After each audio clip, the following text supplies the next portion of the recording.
الكلام راسدا ومرسدا وفكرة نوير وقلبي أرسدا rabbi israh li sadri wa yassir li amri wahlul uqdatan min lisani yafqahu qawli. Mbokk jullit yi maa ngi leen di nuyu di leen ziyaara te di leen ñaanal jàmm te di ko sàkku ci yéen di ñëwaat ak yéen ci njëriñ yi ma baaxoo woon di ñëw ak yéen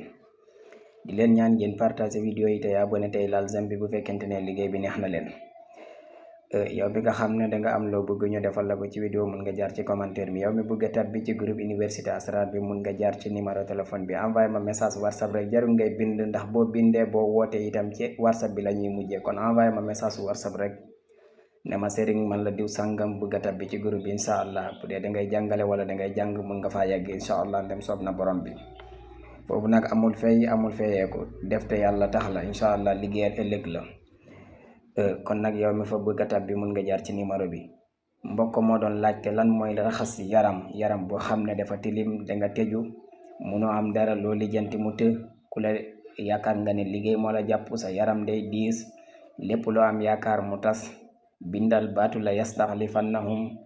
adadu makaan wala adadu kaafi mooy 100 ak 1 nga boole ko sungufu xay wala xasum xay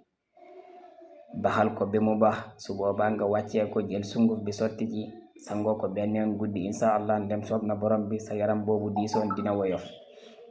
lépp lu fa nekkoon itam ci tilim lépp lu fa nekkoon itam ci tëju dina saafara incha allah ndem soob na borom bi. Assalaamu aleykum wa rahmatullahi taala wa